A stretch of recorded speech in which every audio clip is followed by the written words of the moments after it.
तो बेटा आज हम 11th क्लास का एक बहुत इंपॉर्टेंट चैप्टर पढ़ेंगे, दैट इज़ अकाउंटिंग इक्वेशन। और अकाउंटिंग इक्वेशन के बारे में हमने पहले भी डिस्कस किया था जब हम थ्योरी पढ़ रहे थे। थ्योरी पढ़ते हुए हमने बहुत सारे बेसिक अकाउंटिंग टर्म्स भी पढ़े थे। उन बेसिक अकाउंटिंग टर्म्स को हम आगे यूज़ करेंगे और कुछ और भी अकाउंटिंग टर्म्स को हम जानेंगे आज। उसको जानते हुए हम अकाउंटिंग इक्वेशन का पैटर्न सीखेंगे आज। मैं आज ये नहीं कह रहा कि मैं आपको क्वेश्चंस कराऊंगा, आज मैं आपको सिर्फ पैटर्न्स बताऊंगा कि हम किस हिसाब से करते हैं। नेक्स्ट जो हमारी क्लास होगी उसमें मैं आपको इनके इफेक्ट्स बताऊंगा कि कैसे कैसे ये क्लियर होगा, और उसकी नेक्स्ट क्लास तक आप अकाउंटिंग इक्वेशन पूरा कर चुके होंगे। ठीक है बेटे। फिर थोड़े बहुत हमारे पास फॉर्मूला बेस्ड क्वेश्चंस बचेंगे, वो हम लास्ट क्लास में करेंगे। तो तकरीबन 3 से 4 क्लासेस तक हम अकाउंटिंग इक्वेशन डिस्कस करेंगे। तो पहले जान लेते हैं अकाउंटिंग इक्वेशन होता क्या है। तो क्वेश्चन कह रहा है कि accounting equation represents the sum of resources that is your assets is equal to obligation that is capital plus liabilities of the business. अब मैं आपको जब थ्योरी पढ़ा रहा था तो मैंने आपको बताया था कि कैपिटल की दो ऑब्लिगेशंस होती हैं, बिजनेस की दो ऑब्लिगेशंस होती है, इंटरनल और एक्सटर्नल। यानी कि दो तरह की लाइबिलिटी होती है, इंटरनल लाइबिलिटी और एक्सटर्नल लाइबिलिटी। तो इंटरनल लाइबिलिटी को हमने कैपिटल बोला था और एक्सटर्नल लाइबिलिटीज को हमने एक्सटर्नल लाइबिलिटीज बोली थी। ठीक है बेटे। तो जो बाहर के लोग हैं, मतलब जो आउटसाइडर्स हैं, उनसे अगर आपने उधार ले रखा है या उनको पेएबल है तो वो क्या है, एक्सटर्नल लाइबिलिटी। और जो आपका ऑनर है उसके ऊपर जो पेएबल है वो कैपिटल का पार्ट होगा। ठीक है बेटे। और उससे जितने भी आपने रिसोर्सेज यानी जितने भी आपने एसेट्स खरीदे हैं वो सब आपके एसेट्स हैं। तो बेसिकली ये कहता है कि assets is equal to capital plus liabilities. और बेटा जितनी भी फाइनेंशियल इवेंट्स होंगे बिजनेस के अंदर, वो सारी फाइनेंशियल इवेंट्स क्या करेंगे सर, अकाउंटिंग इक्वेशन को प्रभावित करेंगे। यानी अकाउंटिंग इक्वेशन उनकी वजह से चेंज होंगे, उन पर इफेक्ट आएगा। ठीक है। और बेसिकली जनरली होता क्या है कि हर अकाउंटिंग इक्वेशन के दो इफेक्ट्स होते हैं। मतलब जितने भी आप ट्रांजेक्शन्स करोगे उसके दो इफेक्ट्स होंगे, हमेशा दो इफेक्ट होंगे। ठीक है बेटा। ये साइंटिफिक है, क्योंकि हम double entry book keeping system कर रहे हैं तो एक बढ़ेगा और एक घटेगा, या हो सकता है दोनों ही बढ़ जाए। अगर एसेट और लाइबिलिटी दोनों बढ़ रहे हैं तो दोनों बढ़ेंगे, और एसेट लाइबिलिटी दोनों घट रहे हैं तो दोनों ही घटेंगे। As we have to equalise them because ये इक्वेशन है। ठीक है बेटे। तो एक फॉर्मूला है हमारे पास इसी डेफिनेशन से कि asset is equal to capital plus external liabilities. ठीक है बेटे। अब कैपिटल को कभी कभी लोग ऑनर्स इक्विटी कह देते हैं और लाइबिलिटीज को एक्सटर्नल इक्विटीज कह देते हैं। ठीक है। तो आप घबराना मत, अगर ऑनर्स इक्विटी लिख रहा है तो वो कैपिटल ही लिख रहा है। ठीक है बेटे। चलिए अब आते हैं जरा डेफिनेशंस पे। तो कैपिटल तो आप जानते हो क्या होता है। हाँ जी सर, ऑनर जो पैसा बिजनेस में लगाएगा उसे हम कैपिटल बोलेंगे। और आपने सर ये भी बताया था कि कैपिटल जो है वो ऑनर कैश में भी ला सकता है और किसी काइंड में भी ला सकता है ना। तो इसमें डेफिनेशन में कुछ नया नहीं है। तो सर नया क्या पढ़ाने वाले हो। हाँ रुको रुको, नया नया बताता हूँ, नया क्या पढ़ाने वाला हूँ। पहले उसके पहले हम ये जान लेते हैं कि आपको याद है कि नहीं है अकाउंटिंग पीरियड कंसेप्ट। याद करो बेटा, अकाउंटिंग पीरियड कंसेप्ट में मैंने बताया था कि बिजनेसेस को हर साल अपने बुक्स ऑफ अकाउंट को क्लोज करना पड़ता है। ठीक है। तो जब बुक्स ऑफ अकाउंट आप क्लोज करोगे तो आप फिर दोबारा रीओपन भी करोगे। हाँ जी सर। तो जिस दिन ओपन करोगे और जिस दिन क्लोज करोगे, इस बीच के पीरियड को हम क्या बोलते थे। हाँ बेटा, अकाउंटिंग ईयर बोलते थे। ठीक है। तो अकाउंटिंग ईयर क्या, फर्स्ट डे को हम बोलते हैं ओपनिंग डे और लास्ट डे को हम क्या बोलते हैं, क्लोजिंग डे, है ना। तो फर्स्ट डे की जो कैपिटल होगी आपके अकाउंटिंग ईयर की, वो क्या होगी बेटे सर, उसे हम बोलेंगे ओपनिंग कैपिटल। हाँ जी बेटा बिल्कुल ठीक है, उसको हम ओपनिंग कैपिटल बोलेंगे। और जो लास्ट डे वाली कैपिटल होगी उसे हम क्या बोलेंगे सर, क्लोजिंग कैपिटल बोलेंगे। यानी कि एंड ऑफ अकाउंटिंग ईयर में क्या होगा, ओपनिंग कैपिटल और क्लोजिंग कैपिटल। ठीक है बेटा, कोई दिक्कत। चलिए नेक्स्ट, अकाउंटिंग ईयर। अच्छा, नहीं नहीं बेटा ऐसा कुछ नहीं है। अकाउंटिंग ईयर आपका कभी भी हो सकता है, 1 अप्रैल से 31 मार्च भी हो सकता है और 1 जनवरी से 31 दिसंबर भी हो सकता है। ये हाँ हाँ हाँ, ये हो सकता है, कोई दिक्कत नहीं है। लेकिन प्रॉब्लम ये है कि इंडिया के अंदर जो टैक्सेशन होता है ना बेटा, जो टैक्स देते हैं हम लोग, वो 1 अप्रैल से 31 मार्च वाले पीरियड के बीच का टैक्स देते हैं। तो इस टैक्स पर आपको टैक्स लगाने के लिए अकाउंट बनाना पड़ेगा। तो टैक्स लगाने के लिए जो अकाउंट बनाना पड़ेगा, वो अगर हम 1 जनवरी से 31 दिसंबर लेके चलेंगे तो हमें दोबारा अकाउंट बनाना पड़ेगा 1 मार्च से, सॉरी 1 अप्रैल से 31 मार्च तक का। तो 2 बार अकाउंट बनाएंगे तो खर्चा भी तो ज्यादा आएगा अकाउंट बनवाने का। हाँ जी, इसीलिए बेटा क्या करते हैं कि हम जनरली अडॉप्ट कर लेते हैं 1 अप्रैल से 31 मार्च को अकाउंटिंग ईयर। ठीक है ना बेटा? लेकिन 1 अप्रैल से 31 मार्च अकाउंटिंग ईयर नहीं होता। आपको उससे कोई पूछे कि पीरियड बताओ, अकाउंटिंग ईयर का पीरियड क्या होता है, तो अकाउंटिंग ईयर बेटा 8 महीने का भी हो सकता है, 6 महीने का भी हो सकता है, इसमें कोई दो राय नहीं है। ठीक है, हम जनरली बोल देते हैं कि अकाउंटिंग ईयर 1 अप्रैल से 31 मार्च होता है, पर वो होता नहीं, वो मेरा फाइनेंशियल ईयर है। ठीक है, और 1 जनवरी से 31 दिसंबर हमारा कैलेंडर ईयर होता है। ठीक है बेटे, चलो। तो इसके बाद आता है बेटा फर्दर कैपिटल। फर्दर कैपिटल क्या होता है सर? जब ऑनर किसी पर्टिकुलर अकाउंटिंग ईयर के अंदर एडिशनल कैपिटल लेकर आएगा तो उसे हम क्या बोलेंगे? Further capital. सर क्या इसका अकाउंट अलग से बनाना पड़ेगा? नहीं बेटा, नहीं नहीं, इसका अलग से अकाउंट ही बनाना है। ये फर्दर कैपिटल हम सिर्फ इसलिए बोल रहे हैं क्योंकि ये अलग से आया है। ठीक है, ये वाला जो पैसा आया है वो उस पर्टिकुलर अकाउंटिंग ईयर के लिए अलग से आया है, इसलिए हम उस पर्टिकुलर अकाउंटिंग ईयर के लिए इसको फर्दर कैपिटल बोल रहे हैं।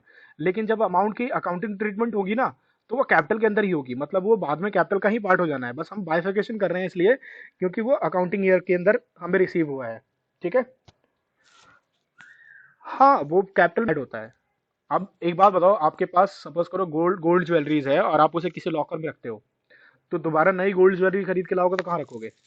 उसी लॉकर में। हाँ हाँ, ऐसे ही बेटा हमारे पास पहली बार कैपिटल आई थी तो हमने कैपिटल में रखा था, दूसरी बार आएगी तो दूसरी बार भी कैपिटल में तो रखेंगे, तो कैपिटल में ही ऐड होता रहेगा। ठीक, ऐसे अगर हर उसके लिए पर्टिकुलर अलग अलग हेड बनाएंगे तो बेटा हम तो फर्दर कैपिटल के ही हेड बनाते रहेंगे पूरे साल। जितनी बार कैपिटल आएगी उस बार नया नया हेड का फर्दर कैपिटल बनेगा। ठीक है बेटे, ओके। तो 1 अप्रैल से 31 मार्च तक आते आते, मतलब मैंने अभी अकाउंटिंग ईयर मान लिया कि 1 अप्रैल से 31 मार्च है, यानी ओपनिंग डे से क्लोजिंग डे तक आते आते हमारी कैपिटल जो है वो बहुत ज़्यादा बदल जाती है। और उसके बदलने के 4 वजह होती है। क्या है सर वो 4 वजह? देखो जरा बेटे ध्यान से।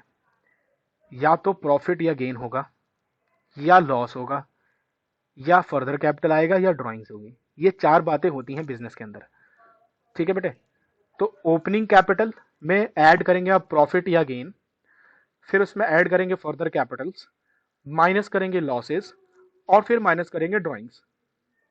ठीक है बेटे, तो 2 चीजें ऐड हो रही हैं, 2 चीजें माइनस हो रही हैं, और उसकी वजह से आपका क्लोजिंग कैपिटल मिल रहा है। ठीक है, अब किसी पर्टिकुलर ईयर में हो सकता है कि प्रॉफिट हो जाए, किसी पर्टिकुलर ईयर में हो सकता है लॉस हो जाए, दोनों एक साथ नहीं हो सकते, है ना? फर्दर कैपिटल और ड्राइंग्स के बारे में ये है कि ये आ भी सकता है और नहीं भी आ सकता है, मतलब अगर होगा तो लिखेंगे, नहीं होगा तो नहीं लिखेंगे। तो सिचुएशंस के हिसाब से जैसे भी, और मैंने आपको पहले ही बताया था कि हम अकाउंटेंट्स हैं, हम भावुक नहीं होते। हमारे पास जो इन्फॉर्मेशन होती है हम उन्हीं से अकाउंट्स प्रिपेयर करके देते हैं। तो इन एनी सिचुएशन सपोज करो मुझे ड्राइंग्स नहीं दी हुई है, तो हम इस बात को लेकर नहीं बैठेंगे कि अरे यार ड्राइंग्स तो है नहीं, सर ने तो बताया था कि फॉर्मूले में ड्राइंग्स होता है, तो ड्राइंग्स सब ढूंढने निकल गए। ठीक है, तो ऐसा नहीं करना है। हम साइंस नहीं कर रहे हैं कि साइन अपॉन में cos is equal to ten होगा। ठीक है ना, कि साइन दे रखा कॉस नहीं दे रखा तो मैं टेन कैसे निकालूं? ठीक है बेटे, तो कॉस पहले ढूंढना पड़ेगा कॉस कितना होगा। यहाँ पर इतनी मेहनत आपको नहीं करनी है, जो दे रखा है उससे जोड़ घटा के आपको अकाउंट बना के दे देना है। ठीक, चलिए अब थोड़ा सा आगे बढ़ते हैं। तो वो चारों चीज़ों को समझ लेते हैं क्या क्या है वो। प्रॉफिट, प्रॉफिट होता है बेटा excess of revenue over expenditure. ये आपको थोड़ा सा डिफिकल्ट वे में बता दिया इसने, मैं आपको आसान भाषा में, आपको फैमिलियर टर्म में समझाता हूँ। आपने बचपन में पढ़ा था सेल, प्रॉफिट का फॉर्मूला क्या पढ़ा था? S P minus C P, यही पढ़ा था ना? हाँ जी सर, यही पढ़ा था, S P minus C P बराबर प्रॉफिट। तो सीपी और एसपी में क्या था? एसपी सेल प्राइस और सीपी कॉस्ट प्राइस। तो कॉस्ट प्राइस अभी भी कॉस्ट प्राइस ही है, उसको हम एक्सपेंडिचर बोल दे रहे हैं बस। ठीक है ना, खर्चा। पहले कॉस्ट का मतलब खर्चा ही होता था। अब रेवेन्यू हम सेल क्यों नहीं बोल रहे हैं, उसके पीछे रीजन है, क्योंकि हर बिजनेस बेटा रेवेन्यू जो होता है वो हर बिजनेस का अलग अलग होता है। जैसे कि कोई फ्रूट वेंडर है तो वो फ्रूट बेचकर बेचेगा यानी सेल करेगा, लेकिन कोई डॉक्टर है तो वो सर्विसेज सेल करता है, और उसकी सेल को हम सेल नहीं बोलते, उसको हम बोलते हैं ग्रॉस फी। ठीक है ना, तो अब उसकी अर्निंग अलग टाइप की हो गई। तो हमने क्या किया, हमने सारे तरह के इनकम्स को एक पर्टिकुलर नाम दे दिया, रेवेन्यू।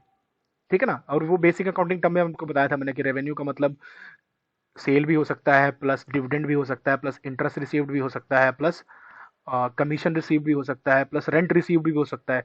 तो किसी भी तरह की रिसिप्ट है तो वो रेवेन्यू है। तो जितना भी आपको रिसिप्ट हुआ उसमें से जितना भी आपने पेमेंट की यानी कि आपने खर्चा किया उसको आप माइनस कर दीजिए, आपको मिल जाएगा प्रॉफिट। ठीक है बेटे, तो सर लॉस क्या होगा? ठीक इसका उल्टा कर लो तो लॉस हो जाएगा। किसी भी पर्पज़ की वजह से आपका लॉस हो गया, सेल परचेज की वजह से ही नहीं सिर्फ। अगर सपोज करो कि ये आग लग गई तो लॉस्ट बाय फायर, वो भी लॉस है। चोरी करके कोई ले गया तो लॉस बाय थेफ्ट, वो भी लॉस है। ठीक है बेटा। या किसी नेचुरल डिजास्टर की वजह से आपकी चीज़ें बर्बाद हो गई तो वो भी लॉस है। किसी भी तरह का लॉस लॉस कहा जाएगा। ठीक, चलिए फिर आती बेटे ड्राइंग्स। तो जैसे ऑनर कैपिटल लेकर आया था तो हमने कैपिटल बोला था, और कैपिटल वो दोनों फॉर्म में ला रहा था, कैश में भी और काइंड्स में भी। ऐसे ही जब वो अपने पर्सनल पर्पस के लिए विड्रॉ करके लेके जाएगा, तो जब पर्सनल पर्पस के लिए विड्रॉ करके ले जाएगा तो उसे हम बोलेंगे ड्राइंग्स। और ड्राइंग्स भी वो दोनों तरह से कर सकता है, कैश भी ले जा सकता है और गुड्स भी निकाल के ले जा सकता है, या कोई एसेट भी निकाल के ले जा सकता है, कोई जरूरी नहीं है। ठीक है, तो इसे हम क्या बोलेंगे बेटे, ड्राइंग्स। मतलब पर्सनल के लिए जो भी चीजें निकाल कर बिजनेस से लेके जाई जाएंगी उसे हम बोलेंगे क्या, ड्राइंग्स। अब सपोज करो गुड्स ले गया वो, जिसकी कॉस्ट प्राइस थी 5,000 रुपये और इसकी सेलिंग प्राइस थी 6,000 रुपये। तो बताओ मेरी ड्राइंग्स की वैल्यू क्या हुई है। हमेशा याद रखना बेटा, आपको कॉस्ट प्राइस पे लेनी है। ठीक है, तो आपके जो ड्राइंग्स की वैल्यू होगी वो सीपी होगी 5,000। ठीक है, चलिए अब लास्ट आता है एक्सपेंसेस। एक्सपेंसेस का मतलब है कि आपने प्रोसेस ऑफ अर्निंग में कुछ पैसे खर्च किए हैं। ठीक है, प्रोसेस ऑफ अर्निंग में पैसे खर्च करने का मतलब है you are paying for hiring services. ठीक है ना, फॉर एग्जाम्पल आप बिजनेस चला रहे हो तो रेंट पर आपने हाउस लिया, हम खरीद नहीं रहे हैं, रेंट पे लिया है। ठीक है, ऐसे ही जैसे आपके कोई सेल्स एजेंट है, उसको ट्रैवल करके कहीं जाना है सेल करने के लिए या सैंपल बांटने के लिए, तो उसकी जो ट्रैवलिंग कॉस्ट हुई उसमें हमने बस को हायर किया, खरीदा नहीं। ठीक है, तो बेसिकली जो डिफरेंस होता है एसेट खरीदने में और हायर करने में, वो डिफरेंस क्या होता है वो ध्यान से सुनना। एसेट जो आपने खरीदा है वो आप वापस सोल्ड आउट कर दोगे, जिस फॉर्म में खरीदा उसी फॉर्म में। ठीक है, फॉर एग्जाम्पल मैंने कार खरीदी तो एक कार खरीद के लाया था, वापस बेचूंगा तो एक कार ही बेचूंगा। ऑल्दो उसके यूज होने की वजह से, उसके वियर एंड टीयर की वजह से उसकी वैल्यू कम होकर बिकेगी, है ना, लेकिन जितने की वैल्यू कम होगी उतना हमने यूज कर लिया होगा पहले। ठीक, लेकिन एक्सपेंसेस के साथ कहानी यह है कि एक्सपेंस एक बार हो गया तो फिर वो खत्म हो जाएगा, फिर वो बचेगा नहीं। ठीक है बेटा, ठीक है सर।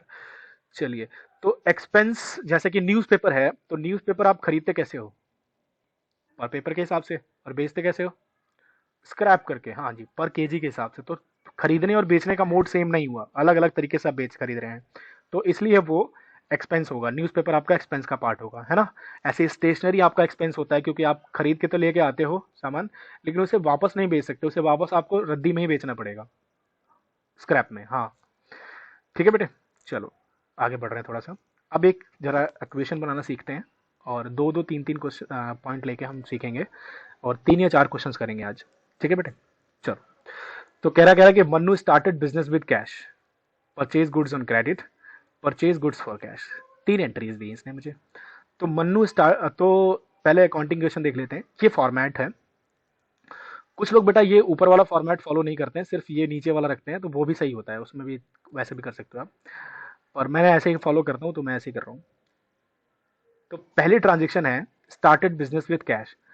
तो बिजनेस के पास क्या आया बेटे, बिजनेस के पास कैश आया, और मैंने आपको बताया था कि जैसे ही कैश आएगा ऑनर के थ्रू से, तो वो कैश क्या हो जाएगा बेटे, सर लाइबिलिटी क्रिएट करेगा, इंटरनल। हाँ बेटे, हमारे पास 2 लोग आए, कैश और इसके बदले एक लाइबिलिटी क्रिएट हुई, internal liability, and that is capital. ठीक है बेटे, चलिए अब हम जब अकाउंटिंग क्वेश्चन कर रहे होंगे तो एसेट्स को इधर से इधर बढ़ेंगे, यानी कि लेफ्ट टू राइट भरेंगे, और लाइबिलिटीज को राइट टू लेफ्ट भरते हुए आएंगे। ठीक है, ये थोड़ा सा डायलेमा है कि कितने कॉलम्स हम बनाएं। तो कॉलम आप, मैंने तो बना रखा है, पर आप मत बनाना, कॉलम आप नहीं भी बनाओगे तो चलेगा, इसको बस पैरेलल करके लिखते चलना। ठीक है ना, और कॉपी को चौड़ी वाली साइड से लिखोगे तो ज़्यादा स्पेस मिलेगा आपको। अभी तो मेरे पास 3 3 ट्रांजेक्शन है तो आराम से हो जाएगा, लेकिन जब एग्जाम में आएगा तो आपके पास 4 या 5 ट्रांजेक्शन होंगी, तो रजिस्टर पे जब सीधे सीधे रजिस्टर पे लिखोगे तो ठीक आएगा नहीं आपका, तो उसको टेढ़ा कर लेना, उल्टा कर लेना, और जो चौड़ी वाली साइड होगी उधर से इक्वेशन बनाना, फिर आपका आराम से आ जाएगा दोनों तरफ से एसेट और लाइबिलिटी। तो कितने कितने कॉलम बनाने हैं इसकी जो वो कहानी है, ये आपकी थोड़ी सी सिंपल हो जाएगी। ठीक है, तो एसेट्स को आपको लेफ्ट टू राइट भरना है, और लाइबिलिटीज़ को हम राइट टू लेफ्ट भरते हुए आएंगे। चलिए, उसके बाद दूसरी ट्रांजेक्शन है गुड्स परचेज ऑन क्रेडिट। हमने गुड्स उधार में खरीदे, तो बेटा उधार में खरीदे इसका मतलब पैसे नहीं दिए होंगे? नहीं सर।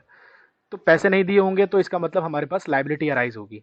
सामान किसी से उधार खरीद के लाओगे तो पैसे तो देने पड़ेंगे, और जितने भी देने पड़ेंगे वाली बात होती है वो क्या होती है सर? पेबल्स हैं, इसलिए लाइबिलिटीज होती हैं। हाँ बेटे, जितने भी पेबल्स होंगे वो सब लाइबिलिटीज होती हैं, और जितनी भी रिसीवेबल्स होंगे वो सब एसेट्स होती हैं। ठीक है, तो हमारे पास आया स्टॉक 2400 रुपए का, यानी 2400 का, और क्रेडिटर्स हमारे अराइज हो गए कितने के बेटे? 2400 के।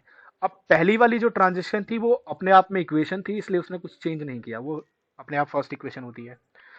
फिर दूसरी ट्रांजेक्शन के बाद आपको हर ट्रांजेक्शन के बाद इक्वेशन चेंज करनी है। तो हमने क्या करना है सर? इक्वेशन चेंज करने के लिए पहले तो एक लाइन ड्रॉ करेंगे। लाइन ड्रॉ करने के बाद आप लिखेंगे न्यू इक्वेशन, और इनका एडिशन करना है, एडिशन सब्ट्रैक्शन जो भी चल रहा है। तो 30,000 प्लस जीरो 30,000, 2400 अभी अभी आया है, यहाँ 2400, और यहाँ कैपिटल पे भी कोई प्रभाव नहीं पड़ा, तो 30,000 प्लस जीरो इक्वल टू 30,000। ठीक है बेटे, कोई दिक्कत? चलिए, अब कह रहा purchase goods for cash. Goods को हमने कैश में परचेज किया है, तो परचेज गुड्स फॉर कैश का मतलब हमारी जेब से कैश चला गया होगा, और बदले में बेटा हमें क्या मिला होगा? सर बदले में हमें गुड्स मिले होंगे। और हाँ, ये सुन लो, जो भी गुड्स होंगे ना बेटा, आप उसको स्टॉक में रखोगे। हाँ, जनरली हम दुकान पे भी जाओगे आप, तो जनरली लोग क्या कहते हैं कि मेरे पास स्टॉक में है। स्टॉक में है मतलब कि मेरे पास रखा हुआ है, तो गुड्स आपके पास स्टॉक होता है। ठीक है, तो आपने क्या करना है कि सर एक तो पहले तो ट्रांजेक्शन्स लिखनी है, और उसके बाद क्या करना है, 600 रुपये कैश से माइनस और 600 रुपये स्टॉक में प्लस। फिर हम, एक ट्रांजेक्शन हो गई तो लाइन ड्रॉ करके न्यू इक्वेशन बना लेंगे। 30,000 माइनस 600 29,400, 24 प्लस 600 3,000, 2400 और 30,000। अब आते हैं, जरा एक बात कर लेते हैं ट्रांजेक्शन के बारे में। देखो, ट्रांजेक्शन का जो स्पेस होता है वो बहुत छोटा होता है हमारे पास। तो अगर आपके पास स्पेस कम पड़ रहा है तो आप ट्रांजेक्शन्स को छोटा कॉलम बना लो, और इसको सिंप्लीफाई करके लिख लो। जरूरी नहीं है कि जैसे आपने ट्रांजेक्शन क्वेश्चन में दे रखा है वैसे ही आपको लिखना है, आप सिंप्लीफाई करके मॉडिफाई करके भी लिख सकते हैं। ठीक है, कुछ स्कूल्स में टीचर्स क्या करते हैं, ट्रांजेक्शन वाला कॉलम ही कटवा देते हैं, तो वो आप अपने स्कूल के टीचर के अकॉर्डिंग एडजस्ट कर सकते हो कि ट्रांजेक्शन वाला कॉलम कटवा दो और सिर्फ ट्रांजेक्शन नंबर लिख लिख के काम कर सकते हो। ठीक, पर ये तभी जब आपके स्कूल वाले मना करें कि नहीं बेटा ट्रांजेक्शन का कॉलम नहीं बनाना है। ठीक है बेटे, अदरवाइज ट्रांजेक्शन का कॉलम हमेशा बनाना है। हाँ, सिंप्लीफाई करके लिख सकते हो, उसमें टीचर नंबर नहीं काटेगी आपका। ठीक है बेटे, एक और देखते हैं। कह रहा Rakesh started business with cash 20,000, purchase furniture for 300, goods purchase for 400। तो हमने बनाया बेटा क्या, अकाउंटिंग इक्वेशन का फॉर्मेट। सबसे पहली ट्रांजेक्शन वही सेम हुआ, स्टार्टेड बिजनेस विद कैश, तो कैश में ऐड और कैपिटल में ऐड। कोई दिक्कत किसी को? चलो, तो अमाउंट भर लेते हैं, 20,000 20,000। फिर आया बेटा परचेज फर्नीचर, और ये नहीं बताया कि कैश में या क्रेडिट में, तो कुछ नहीं बोलता तो कैश में। ठीक है बेटे, तो क्या करना है सर, एक काम करेंगे, कैश हमारे पास से चला जाएगा और बदले में हमें क्या मिल जाएगा बेटे? फर्नीचर। तो हम कैश से कर देंगे माइनस और फर्नीचर में कर देंगे प्लस। ठीक है जी, ट्रांजेक्शन्स हो गई। तो अब आपको क्या बनाना है सर? New equation. तो न्यू इक्वेशन बनाएंगे, 20,000 माइनस 300 19,700, और यहाँ पर 300। कैपिटल में कुछ चेंज नहीं आया तो कैपिटल एज इट इज 20,000। ठीक है बेटे, फिर कह रहा है गुड्स परचेज। अब ना, पिछली बार तो उसने बताया था कैश में और क्रेडिट में, इस बार ना कैश बोल रहा ना क्रेडिट, तो बोलो क्या लोगे? हाँ जी बेटा, कैश लेंगे, क्योंकि क्वेश्चन साइलेंट है। अभी अभी बताया था मैंने आपको, क्वेश्चन कह ही नहीं रहा कि मैं क्या कर रहा हूँ, तो हम इसको कैश लेंगे। ठीक, चलिए, तो हमने क्या करना है सर, एक तो माइनस करेंगे 400 फ्रॉम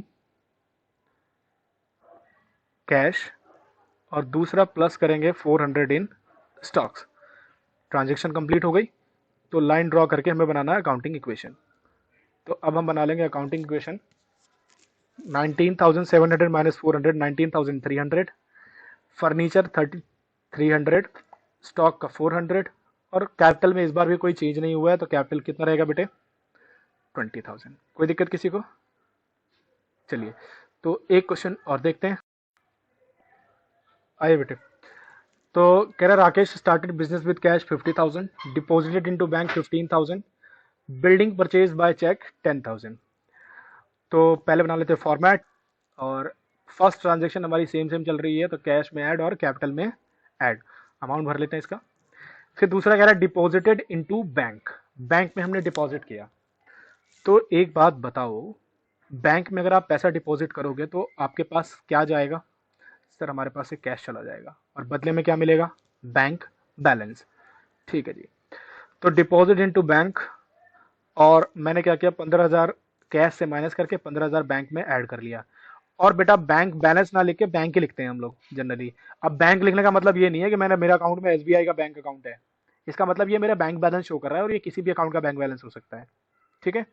अलग अलग अकाउंट के कई बार अलग अलग बैंक बैलेंसेस शो किए जाते हैं, जैसे कई बैंक्स में अकाउंट्स हैं तो अलग अलग बैंक अकाउंट बनेगा। ठीक है बेटे।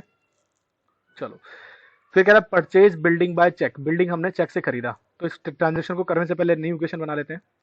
तो न्यू इक्वेशन बनी मेरा बेटा, कैश में 35,000, बैंक में 1500 और 15,000, और ये 50,000। फिर ट्रांजेक्शन बिल्डिंग हमने खरीदी है चेक से, तो हमारे पास से बैंक से पैसा जाएगा इस बार, तो बैंक से करेंगे कम, और एक नया हमारे पास क्या एसेट आएगा? बिल्डिंग। तो बैंक से 10,000 माइनस कर दिए और बिल्डिंग 10,000 प्लस कर दिए। अब फिर हम बनाएंगे न्यू इक्वेशन। हमेशा आपको न्यू इक्वेशन बना के क्वेश्चन छोड़ना है, आप अधूरा मत छोड़ देना। ठीक है बेटे।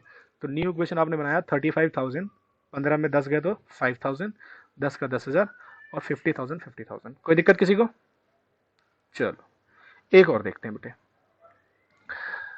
इसमें जो हमारा ऑनर है वो अलग पैटर्न से कैपिटल लेकर आ रहा है। देखो, कैश 30,000, स्टॉक 15,000। तो Rakesh started business with cash and stock.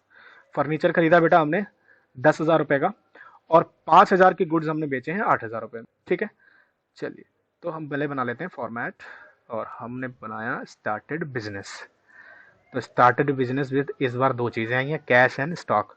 तो मैं आपको जब पढ़ा रहा था कि ऑनर कैपिटल दोनों फॉर्म में ला सकता है, तो ला सकता है, क्या दिक्कत है? इन दोनों अमाउंट्स को ऐड करके आपको कैपिटल में लिखना है। ठीक है। फॉर एग्जाम्पल, अगर यहाँ पर क्रेडिटर भी होता, सपोज करो 5,000 रुपये का क्रेडिटर होता, तो हम क्रेडिटर की एंट्री यहाँ पर करते, लाइबिलिटी साइड पर, यहाँ पर क्रेडिटर, और बेटा यहाँ जाता 5,000, और फिर हम क्या करते कि 30 प्लस 15 45 माइनस करते 5,000, और ये होता 40,000। बताइए कोई दिक्कत? समझ आ गई बात? चलो, तो ये जो हमने गंदा किया है इसको थोड़ा सा हटा देते हैं। उसके बाद दूसरी ट्रांजेक्शन करेंगे हम अपनी। तो परचेज फर्नीचर है, क्या करोगे बेटे? सर कैश में खरीदा, तो कैश से माइनस और फर्नीचर का नया अकाउंट बन जाएगा। ठीक है। अब हम क्या करें? सर न्यू इक्वेशन बना लो पहले तो चलो न्यू इक्वेशन बना लेते हैं। 30 में से गए बट से 10,000 रुपये, तो कितना बचा? 20,000 रुपये। 15 में कोई चेंज आया नहीं, तो जीरो ऐड कर लो, कितना? 15, 10,000 का फर्नीचर, और कैपिटल में कोई चेंजेस हुए नहीं है। लास्ट वाला क्वेश्चन जरा ध्यान से देखिएगा, क्योंकि ये नई ट्रांजेक्शन है, और यहाँ पर 3 इफेक्ट दिखाएंगे हम। अभी तक 2 दिखा रहे थे, इस बार 3 दिखाएंगे। क्यों दिखाएंगे अभी बताता हूँ मैं। तो बेटा गुड्स बेचे हैं आपने 5,000 रुपए के 8,000 रुपए में, तो आपके पास स्टॉक कितने का गया? 5,000 का। हाँ जी सर, 5,000 का स्टॉक चला गया। उसके बाद आपके पास से कैश कितना आया आपको? सर 8,000 रुपए। ठीक है। तो 5,000 आपके कैश से चले गए, 8,000 आपके पास स्टॉक में आया, कैश में आया। तो बताओ आपको प्रॉफिट हुआ या लॉस? सर प्रॉफिट हुआ 3,000 रुपए का। तो ये जो 3,000 का बेटा एक्स्ट्रा प्रॉफिट हुआ है ना, ये ऑनर का होगा, है ना? आपने पीछे फॉर्मूले में देखा था कि जो प्रॉफिट होता है वो ऑनर की कैपिटल को ऐड करता है, तो हम कैपिटल में ऐड करेंगे प्रॉफिट को। ठीक है। तो क्या करना है सर? सबसे पहले तो 5,000 रुपये स्टॉक से माइनस कर दो। तो हमने 5,000 स्टॉक से माइनस कर दिया, 8,000 रुपये मैंने कैश में ऐड कर दिया, और 3,000 का जो प्रॉफिट हुआ था वो मैंने कैपिटल में ऐड कर दिया। ठीक है बेटे। फिर हमें बनानी है न्यू इक्वेशन, और न्यू इक्वेशन क्या होगी? Sir 20,000 plus 8,000 28,000, 15 minus 5 10,000। फर्नीचर पे सर कोई फर्क पड़ा नहीं, तो फर्नीचर एज इट इज आ जाएगा, और ये हो गया 48,000। तो बेसिकली हमने अभी क्वेश्चंस करना नहीं सीखा है, बेसिकली हमने फॉर्मेटिंग करना सीखा कि हम फॉर्मेट बनाएंगे कैसे, हम करेंगे कैसे। नेक्स्ट जो क्लास होगी उसमें हम क्वेश्चंस की के जो पॉइंट्स है वो बढ़ाएंगे, वो 4 या 5 पॉइंट्स हम एक साथ रखेंगे और फिर हम देखेंगे कि कैसे एडजस्टमेंट्स का इफेक्ट होता है। जैसे फॉर एग्जांपल एक्सपेंसेस अगर हमने नहीं दिए तो क्या होगा, एक्सपेंसेस अगर हमने एडवांस में पे कर दिए तो क्या होगा, सेल अगर हमने क्रेडिट पे किया होगा तो क्या होगा, है ना। ये बहुत सारी चीज़ें अभी आगे डिस्कस करने को हमें मिलेंगी। ठीक है बेटे। तो अभी आपको क्या करना है कि सिर्फ इतना रिवीजन करना है, इनके फॉर्मूलाज देख लेने, जो पीछे फॉर्मूला बताया था, सब चीज़ों की मीनिंग जान लेनी है। और फॉर्मेटिंग सीखने के लिए सिर्फ इन्हीं क्वेश्चंस को 2-3 बार कर, एक बार कर लेना, 2-3 बार क्या करोगे, एक एक बार कर लेना, तो आपको फॉर्मेट पता लग जाएगा कि क्या फॉर्मेट है। और क्वेश्चंस मैं आपको पीडीएफ में भेज दूंगा, अगर आप प्रैक्टिस करना चाहते हैं तो उसमें से प्रैक्टिस कर लीजिएगा। ठीक है बेटे। चलो, तो आज की क्लास में इतना ही रखते हैं। Thank you.